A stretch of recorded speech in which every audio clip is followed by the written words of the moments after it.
The blizzard had been raging for 3 days.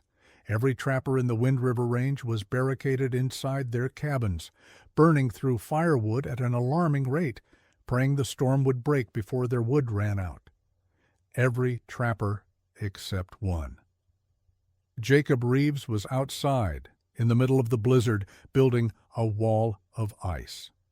The year was 1843, and what the other trappers would witness when the storm cleared would get Jacob called insane, get his methods banned by 2 trading companies, and nearly get him killed by men who thought he was leading others to their deaths. But his crazy trick would save 42 lives over the next decade and change how people survived in the most extreme cold on Earth. The secret? Stop fighting the cold. Start using it. Jacob Reeves was born in Maine in 1814. His father was a fisherman who worked the North Atlantic in winter, and Jacob grew up understanding cold in ways most people never would. He understood that cold was not just one thing. There were different kinds of cold, different behaviors, different dangers. There was wet cold, the kind that came off the ocean, that penetrated everything and froze you from the inside out.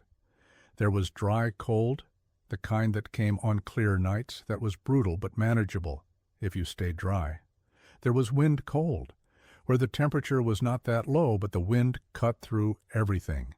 And there was still cold, the deep, silent, deadly cold of the far north, where the air itself seemed frozen. He learned that different kinds of cold required different responses. You did not fight wet cold the same way you fought dry cold.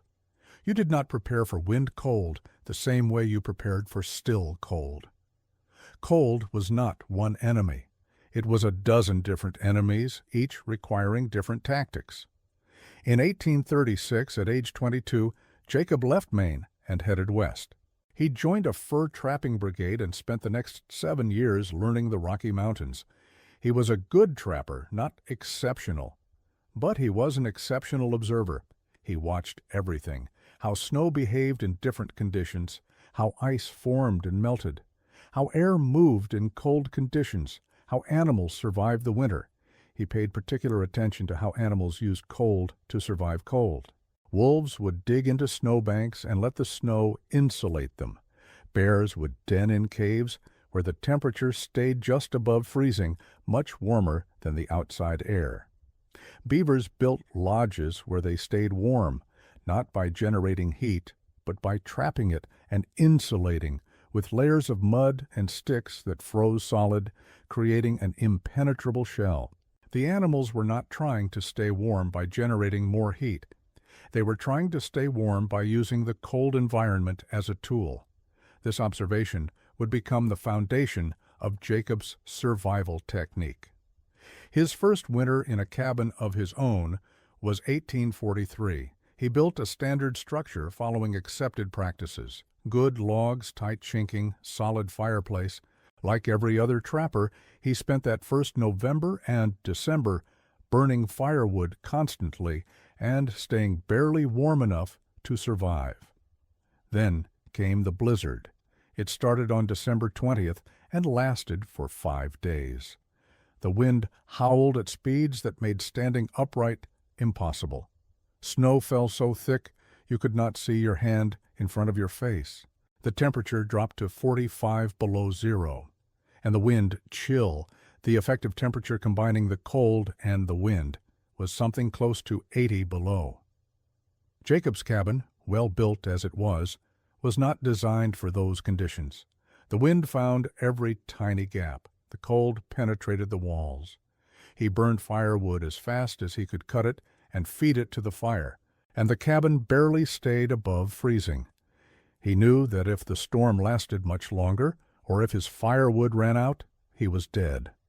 On the 3rd day of the storm, in a moment of desperation, Jacob did something that seemed insane. He went outside into the blizzard.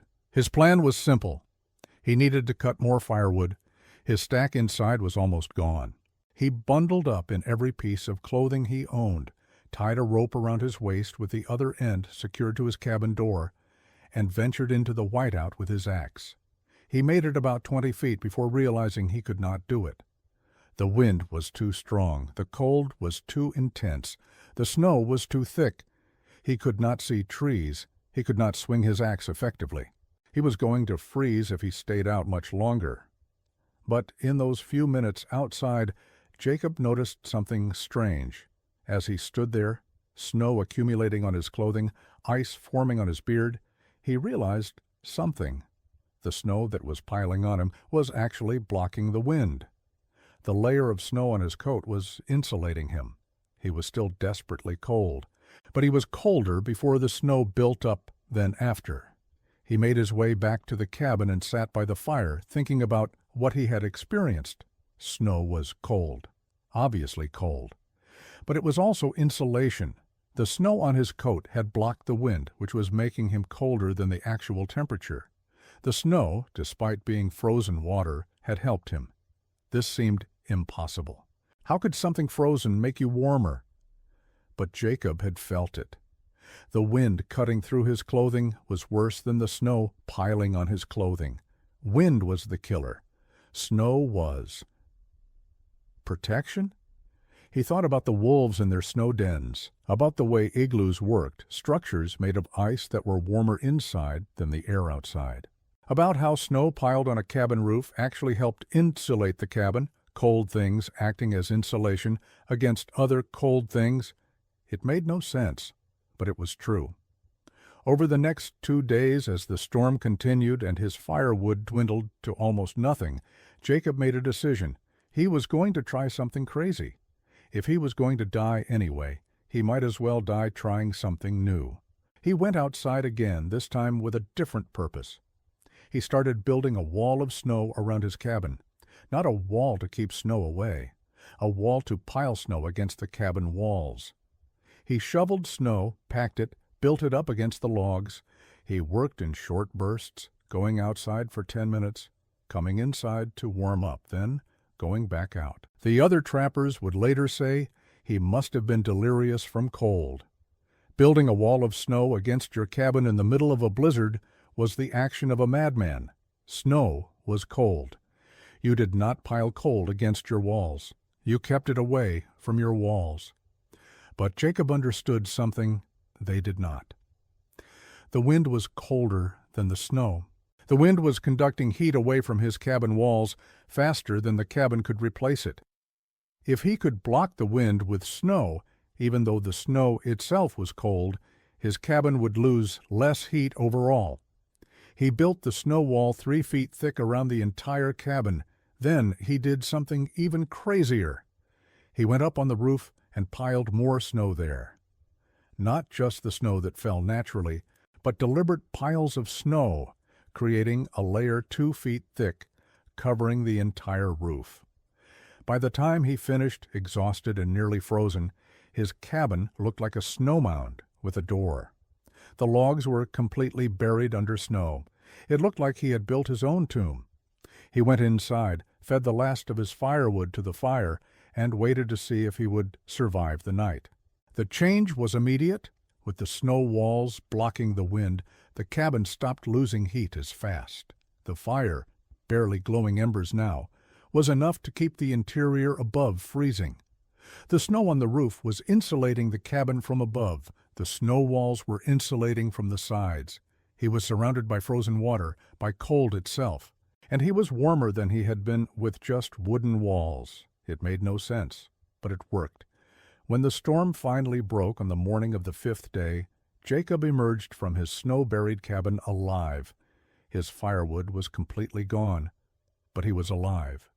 The other trappers found him that afternoon. They had been checking on each other, making sure everyone had survived. When they arrived at Jacob's cabin site, they thought at first that his cabin had been completely buried and that they would be digging out a corpse. Instead, they found Jacob outside, studying his snow walls with an expression of wonder. "Reeves!" One of the trappers, a man named Samuel Hicks, called out. "You alive?" "Very much alive," Jacob replied. "Your cabin is buried."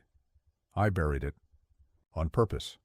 The trappers stared at him. Samuel finally said, "You buried your own cabin in snow? During the blizzard?" I built walls of snow around it. The snow blocked the wind. The cabin stayed warmer. That is the craziest thing I have ever heard. Snow is cold. You do not pile cold against your walls. The wind is colder than the snow. The snow blocks the wind. Therefore, the snow makes it warmer. That makes no sense. I know, Jacob agreed, but it worked. Over the next weeks, as winter continued and more storms came, Jacob refined his technique. He learned that snow packed tightly was better insulation than loose snow. He learned that a layer of ice could form on the outside of the snow wall, creating a wind barrier that was even more effective. He learned that ventilation was critical. You needed fresh air coming in, but you could control where it came in and how fast, managing the air exchange to minimize heat loss. He built an entrance tunnel through his snow walls, like an igloo entrance, creating an airlock that trapped cold air low and let warm air stay high. He created ventilation holes near the roof that allowed moisture and smoke to escape, but were small enough that they did not lose much heat. By January, Jacob's cabin was the warmest structure in the valley. He was burning 1/4 the firewood of other trappers. His living space was comfortable, not just barely survivable. He had taken the worst conditions of the winter and turned them into an advantage. The other trappers noticed. Some were curious, most were skeptical. A few were openly hostile. "What you are doing is unnatural," Samuel told him in late January. "God made cabins from wood. You are living in an ice cave like an animal." "I am living in a wooden cabin insulated with snow," Jacob corrected. "And I am warmer and using less firewood than you." "That cannot be true. It violates nature. Cold does not make you warm." "Cold can insulate you from colder. That is what I learned. You are going to get people killed with these crazy ideas." But Jacob did not stop. He continued developing his technique. He discovered that he could build temporary shelters entirely from snow and ice when he was away from his cabin. He would dig into a snowbank, hollow out a space, pack the walls hard, and create a shelter that was far warmer than sleeping in the open or even under a tree. He learned to build snow walls around his campfires when traveling, blocking the wind and reflecting heat back. He learned to use ice blocks like bricks, building structures that were solid and insulating. He learned to read snow, understanding which snow would pack well and which would not, which snow was good for insulation and which was not. By the end of that winter, Jacob had survived in greater comfort with less effort than any other trapper in the region. His methods were crazy. His methods violated common sense. His methods worked. If you are fascinated by these counterintuitive survival techniques that our ancestors used to thrive in impossible conditions, make sure to subscribe to our channel. We dig deep into the forgotten knowledge that saved lives on the frontier, the techniques that seem crazy until you understand the principles behind them. Hit that subscribe button so you do not miss the next episode. The spring of 1844 brought a reckoning. As trappers gathered at the trading post to sell their winter furs, the conversation turned to survival techniques. Jacob described his snow insulation method. The reaction split the group. Some trappers had noticed his reduced firewood consumption and wanted to learn. Others thought he was lying or confused. A third group thought his methods were dangerous and would lead inexperienced trappers to their deaths. The danger argument had some merit. Snow insulation done wrong could trap moisture, could block necessary ventilation, could create carbon monoxide buildup from fires in poorly ventilated spaces. A trapper who half understood the technique might build snow walls that made things worse instead of better.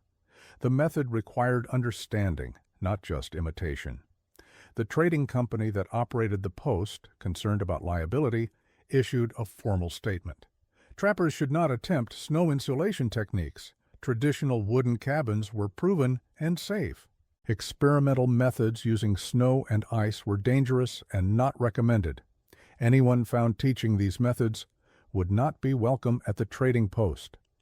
Jacob was effectively banned from the post. He could sell his furs through intermediaries, but he was not welcome to trade directly. The company had decided his methods were too risky to allow. But bans do not stop knowledge that works. Other trappers, particularly younger ones willing to try new things, sought Jacob out. He taught them carefully, emphasizing the principles and the dangers. Snow insulation was not just piling snow against walls. It required understanding airflow, moisture management, structural stability. Done right, it was revolutionary. Done wrong, it was deadly. The winter of 1844 to 1845 proved the value of the technique. It was another severe winter, though not as bad as the previous year.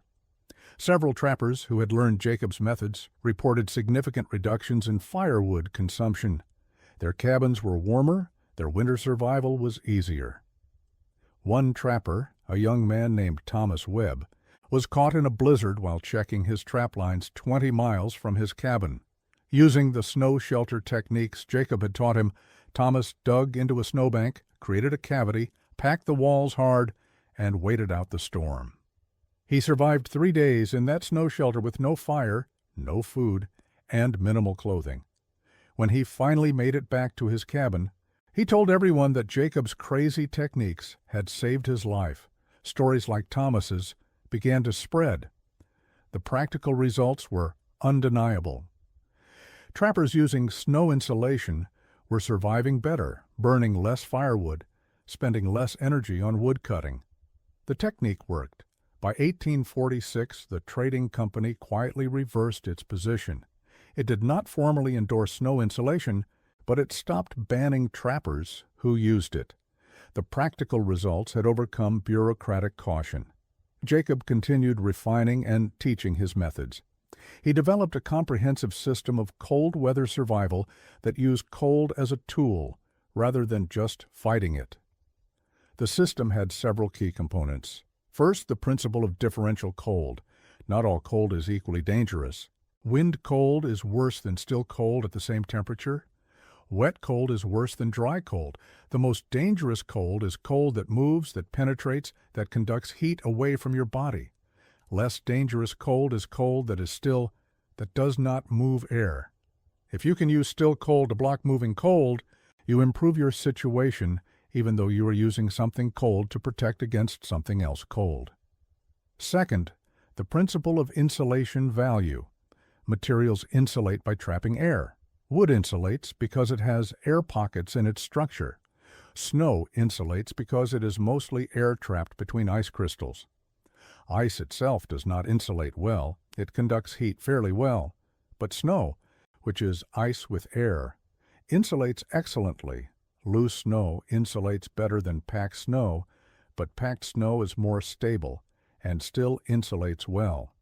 The key is trapping still air because still air is an excellent insulator. Third, the principle of wind breaking.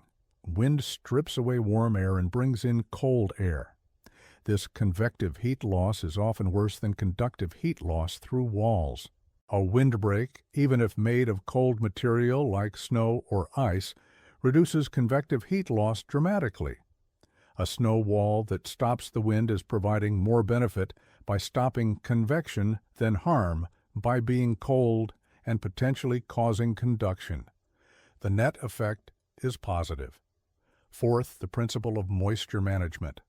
Snow and ice around a cabin can create moisture problems if not managed properly. Jacob learned to create drainage paths, to maintain ventilation, to allow moisture from inside the cabin to escape without creating ice buildup in dangerous places. Proper moisture management was critical to making snow insulation work long-term. Fifth, the principle of thermal mass. Snow has low thermal mass compared to stone or water. It does not store heat, but it does stabilize temperature. A cabin insulated with snow does not get as cold when the outside temperature drops because the snow slows heat loss. It also does not warm up as fast when the sun comes out because the snow reflects heat. The result is more stable interior temperatures, which is often more comfortable than large temperature swings. Sixth, the principle of layering. Just as clothing works best in layers, cabin insulation works best in layers. Wood walls, air gap, snow walls, Each layer provides insulation, and each transition between materials creates a barrier to heat flow. Multiple barriers are more effective than a single barrier of the same total thickness. Seventh, the principle of emergency adaptation. Snow insulation could be added to any existing structure. A cabin that was losing heat too fast could be improved immediately by piling snow against the walls. A lean-to shelter could be transformed into adequate winter housing by adding snow walls. The technique was not just for new construction. It could save a failing situation. Jacob taught these principles to anyone willing to learn. He emphasized that you needed to understand why the technique worked, not just copy what he did. Different conditions required different approaches. A cabin in deep forest needed different techniques than a cabin on an exposed ridge. A wet climate needed different moisture management than a dry climate. The spread of knowledge followed the usual pattern. Some trappers learned directly from Jacob. They taught others. The technique evolved as different people tried variations. Regional adaptations emerged. In the Canadian territories, trappers developed elaborate snow structures that combined indigenous igloo techniques with Jacob's insulation principles. In the High Rockies, miners adapted the techniques for dugout shelters. In the Dakota Territories, homesteaders used snow insulation to protect their sod houses. The Civil War interrupted Western expansion, but afterward, veterans heading west brought construction knowledge from military service. Some had learned cold weather survival in winter campaigns. The post-war push into the Northern Territories, into Montana and Wyoming and Idaho, brought thousands of settlers into regions where Jacob's techniques were not just useful, but necessary for survival. The winter of 1866 to 1867 was particularly severe across the Northern Territories. Thousands of new settlers were facing their first mountain winter. Many were unprepared. Traditional cabins built hastily in summer and autumn proved inadequate when the deep cold arrived. That winter, snow insulation techniques saved lives. Settlers who learned the methods added snow walls to their cabins and survived comfortably. Those who did not struggled, and some died. The practical demonstration was brutal, but effective. After that winter, snow insulation became standard practice in the coldest regions. The military adopted snow insulation for frontier outposts in the 1870s. Army engineers formalized the techniques, creating manuals that described proper construction, ventilation, moisture management, and safety protocols. The military version was more conservative than Jacob's original methods, emphasizing safety over maximum efficiency, but the core principles were the same. The scientific understanding of why snow insulation worked came later. By the late 1800s, thermodynamics was a mature science. Physicists studying heat transfer recognized that Jacob's intuitive understanding of wind chill, insulation value, and moisture management was correct. Scientists measured the thermal conductivity of various materials. Wood at 12% moisture content has a thermal conductivity of about 0.12 watts per meter per Kelvin. Packed snow has a thermal conductivity of about 0.25 watts per meter per Kelvin. This means snow conducts heat about twice as fast as wood. So why does adding snow to a wooden cabin improve insulation? The answer is thickness and windbreaking. A wooden cabin wall might be 6 inches thick. Adding 3 feet of packed snow gives you 36 inches of additional insulation. Even though the snow conducts heat faster per inch than wood, 36 inches of snow conducts heat slower than 6 inches of wood. The total thermal resistance is higher. More importantly, the snow blocks wind. Without the snow wall, wind moving at 20 miles per hour against the cabin wall creates convective heat loss that is far greater than the conductive heat loss through the wood. With the snow wall, the wind hits the snow, not the cabin. The convective heat loss drops dramatically. The slight increase in conductive heat loss through the snow is vastly outweighed by the decrease in convective heat loss from blocking the wind. Scientists also studied the structure of snow. Fresh snow is about 90 to 95% air. As it settles and packs, it becomes about 70 to 80% air. Air is an excellent insulator. Snow is effective insulation because it is mostly trapped air with a structure that keeps the air from moving. This is the same principle that makes fiberglass insulation work. The fibers trap air and prevent convection. The moisture management aspects of snow insulation also became better understood. Snow is permeable to water vapor. Moisture from inside the cabin can diffuse through snow walls and escape to the outside. This is actually better than some modern insulation materials that trap moisture. The key is maintaining enough ventilation to prevent moisture buildup while not losing too much heat through ventilation. Modern cold weather research has validated Jacob's techniques. Arctic researchers building emergency shelters use snow and ice extensively. Military cold weather training teaches snow shelter construction as a critical survival skill. Mountaineers build snow caves for high-altitude camps. The principles Jacob developed through observation and experiment in the 1840s are now supported by rigorous scientific testing. If these deep dives into lost survival wisdom and frontier innovation are capturing your interest, you are in the right place. This is what we do here, uncovering the techniques that kept people alive in the harshest conditions. Techniques that often contradicted common sense, but were based on deep observation of nature. Subscribe to the channel to continue this journey into forgotten knowledge. The construction details of snow insulation varied by region and conditions, but certain practices proved consistently effective. The snow walls needed to be thick enough to provide meaningful insulation and windbreaking. 2 feet was minimum. 3 to 4 feet was better. Beyond 5 feet, the additional benefit decreased while the construction effort increased. The snow needed to be packed moderately hard. Loose snow had better insulation per inch, but was unstable and could collapse. Very hard-packed snow or ice had poor insulation value. The ideal was firm snow that held its shape, but still had plenty of air spaces. Jacob described it as snow that you could walk on without post-holing through, but that your boots still left a clear impression in. The snow walls needed to be built in layers like making a snow fort. Pile snow, pack it, let it set up for a few hours, add another layer. Snow that is piled too quickly does not bond well between layers and can collapse. Snow that is allowed to set between layers forms a more stable structure. The roof snow needed special attention. Too much snow could collapse the roof. Jacob recommended no more than 2 feet of snow on a roof unless the roof was specifically built to handle heavy loads. The snow should be distributed evenly to avoid concentrated loads that could break rafters. Ventilation was critical, and this is where many people who tried to copy Jacob's techniques failed.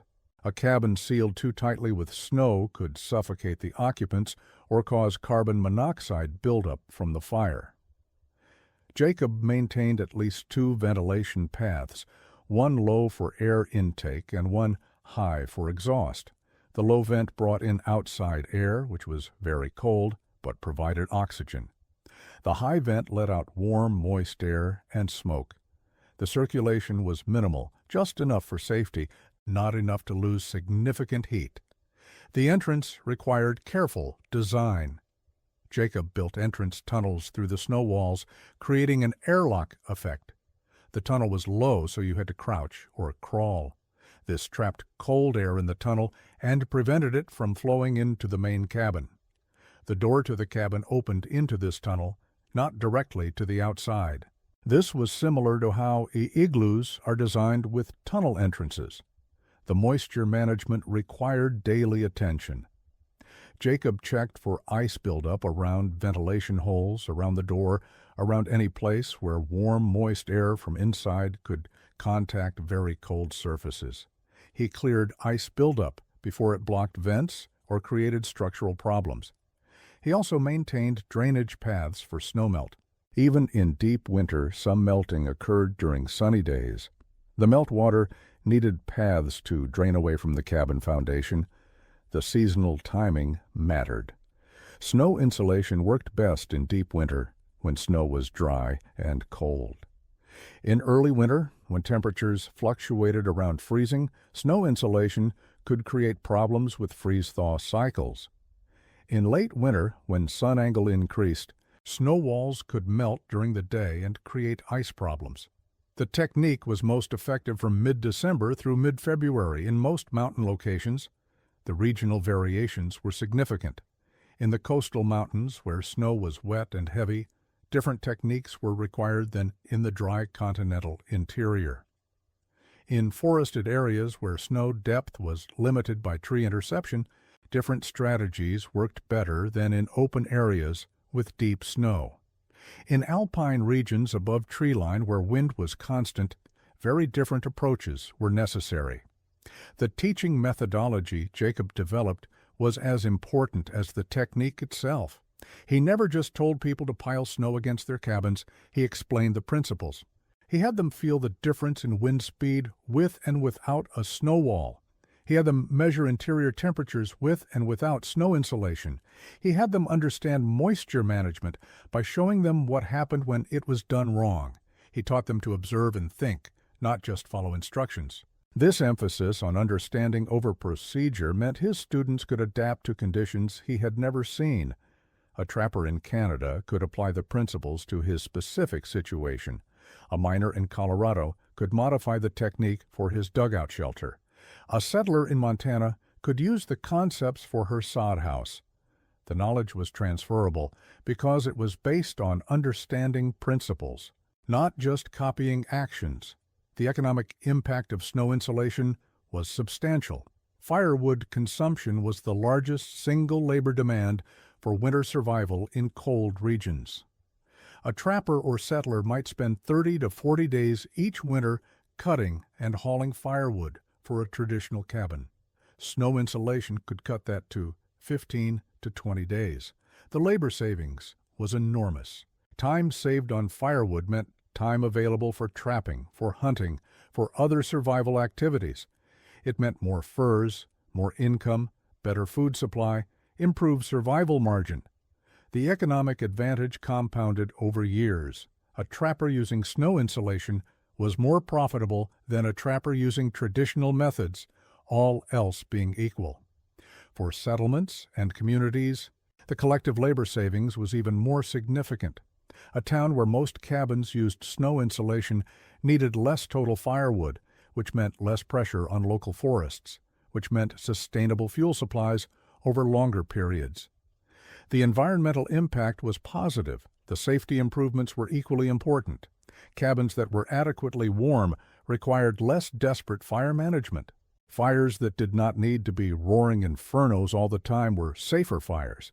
The risk of cabin fires, of burns, of accidents decreased. Winter survival became less desperate, more manageable. The comfort factor should not be underestimated. A cabin that was reliably warm was not just safer, it was psychologically different. The constant stress of cold, of wondering if your firewood would last, of calculating how much fire you needed versus how much wood you had, that stress was reduced. People slept better, ate better, thought more clearly. The quality of life improvement was real. The social dynamics changed too. A community using efficient heating had more time for social activities, for helping each other, for building relationships. Winter did not have to be months of isolation punctuated by desperate survival efforts. It could be a time of community, of storytelling, of maintaining social bonds. Snow insulation contributed to stronger communities by reducing the survival pressure that made everyone focus only on their own situation. The spread of the technique accelerated in the 1880s and 90s as the northern territories filled with settlers. By the turn of the century, snow insulation was common practice in cold regions. The technique that had been called crazy in the 1840s was standard procedure by 1900. The decline came with modern heating technology. Oil heat, gas heat, electric heat made active warming easier and more reliable. Insulation materials like fiberglass and foam were developed. Central heating with ductwork became standard. The need for passive survival techniques decreased. By the mid-20th century, snow insulation was largely forgotten, except in specialized applications like mountaineering and Arctic research. The cabins that had used the technique were replaced or remodeled. The knowledge faded from common practice, but the principles remained valid. Physics does not change. Snow is still an excellent insulator when used properly. Wind still causes more heat loss than still air. Differential cold is still real. The technique works as well today as it did in 1845. Modern applications of Jacob's principles appear in unexpected places: emergency shelters for disaster relief, military Arctic operations, high-altitude mountaineering, scientific stations in Antarctica. Anywhere humans need to survive in extreme cold with limited resources, the principles Jacob discovered remain relevant. The story of Jacob Reeves and his crazy trick of using cold to stay warm teaches several important lessons. First, counterintuitive solutions can be powerful. The idea that surrounding yourself with frozen water could keep you warmer violated common sense. But common sense is often wrong. The willingness to challenge assumptions and test unusual ideas is essential for breakthrough innovation. Second, observation of nature provides solutions. Jacob learned from watching animals use cold to protect against cold. He studied how snow and ice behaved. He paid attention to small details that others missed. This careful observation led to insights that no amount of theoretical thinking would have produced. Third, practical testing trumps theoretical objections. People could argue all day about whether snow insulation could work. Jacob simply built it and measured the results. The empirical evidence was undeniable. Sometimes you need to stop debating and start testing. Fourth, teaching principles is more effective than teaching procedures. Jacob did not just tell people to pile snow against their cabins. He explained why it worked, what to watch for, how to adapt to different conditions. This deeper teaching produced students who could innovate rather than just imitate. Fifth, survival pressure drives innovation. Jacob developed his technique out of necessity. He was going to freeze to death, or he had to try something new. The desperation forced creativity. Comfortable conditions allow conventional thinking. Extreme conditions demand exceptional solutions. Sixth, knowledge spreads despite opposition. The trading company banned Jacob's methods. Traditional trappers called him crazy. But the technique worked, and working solutions spread regardless of official approval or social acceptance. Truth has its own momentum. The legacy of Jacob's work extends beyond the specific technique. His approach, using environment as ally rather than just enemy, using disadvantages as advantages, turning problems into solutions, this way of thinking influenced frontier survival culture broadly. The mindset shift was as valuable as the specific method. Jacob Reeves lived until 1889, dying at age 75. He spent his last years in a small cabin in Wyoming, still using snow insulation every winter, still teaching anyone who wanted to learn. He never wrote a formal manual. The knowledge was passed orally, demonstrated practically, learned through experience. His grave marker, a simple stone in a mountain cemetery, says only his name and dates. No mention of his innovation, no description of his contribution, just a name and numbers. But the warm cabins scattered across the northern territories, the knowledge that passed through generations of trappers and settlers, the lives saved by understanding that cold could be used to fight cold, those are his monument. The modern world, with its central heating and insulated houses, has forgotten the need for such techniques. But the world is not always modern, and houses are not always available. Disasters happen. Systems fail. People find themselves in survival situations, and in those moments, the knowledge Jacob developed, the crazy trick of using coal to stay warm, remains as valid and valuable as it was in 1843. The technique is not for everyday use. It is for extreme situations. It is for when conventional methods are not enough. It is for when you need to survive impossible conditions with minimal resources. And in those situations, the technique works exactly as well as it did when Jacob first piled snow against his cabin walls during a blizzard that should have killed him. The cold is not just the enemy. The cold is also a tool, a resource, a solution waiting to be used. That was Jacob's insight. That was his crazy trick. And it saved lives then and could save lives now if anyone remembers. Use cold to fight cold. Use snow to block wind. Use ice to insulate. Use the thing that is trying to kill you as the thing that keeps you alive. It sounds crazy. It is crazy. Until the moment when it is not crazy at all, but is instead the one thing standing between you and death in the frozen wilderness. Jacob Reeves understood this. He taught it. He proved it. And because he did, 42 people who should have frozen to death lived instead. Lived because of a crazy trick. Lived because someone was willing to try something impossible. Lived because cold, properly used, can keep you warm. That is the secret. That was always the secret. The cold is not your enemy. The cold is your ally if you are smart enough to use it right.